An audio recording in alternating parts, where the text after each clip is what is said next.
So it's a quick update today. I wasn't originally planning on posting a video. You know, when I started doing these blogs, I had a vague idea of a few things I wanted to cover. I thought I would start with an introduction, which is what I posted as episode 1 before, and then after that I thought it'd be really useful to cover what SmartGuard is.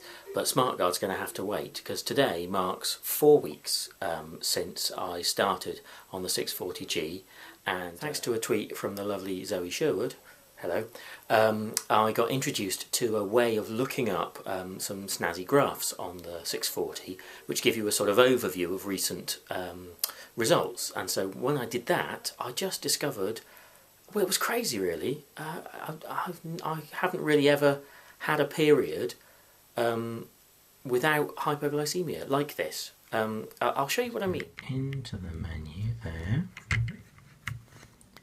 and go down to history, and I can choose sensor glucose review, and there are my ranges. There's 9 to 3.9, that's what I've set as my high and low limits at the minute. If I just dial this up to 28 days, which is the amount of time I've been using the 640G, just have a look at what comes out. It's unbelievable.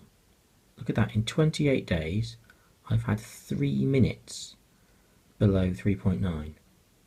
3 minutes. I've never had that. That's just ridiculous. And not a great deal of time above 9 either. So it's not like I've been running stupid high. In fact, if we go back from here and just go into history again, and then go into summary, I can do a 30-day summary.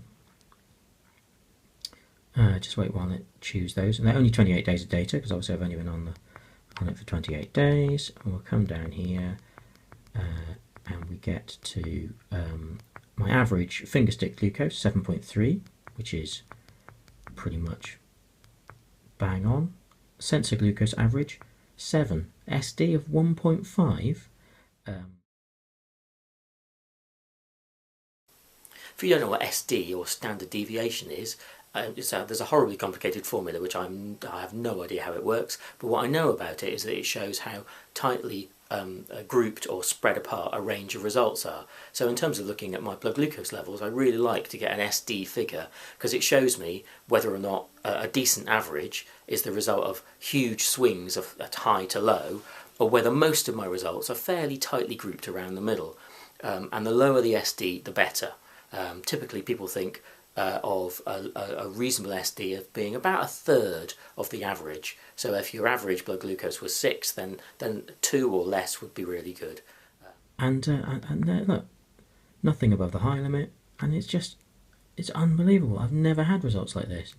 It just shows what a powerful tool SmartGuard has been for me over the last 28 days. Impressed much? I'll tell you, I'm absolutely blown away by that. Now obviously this is diabetes, so I have no idea how long that's going to last, but you know, as it stands at the minute, the 640G and SmartGuard and the sensors have just made a huge difference to the way I can manage my diabetes day to day, and there's no effort to it, because most of those lows that are being caught with all the alarms off, and I only ever find out about them after they've already been fixed. There are some times where SmartGuard has not worked brilliantly, and I'll cover that in another blog. But the first 4 weeks, amazing. If it stays like this, I'll be one happy camper. Anyway, that's all for today. Thanks. Bye.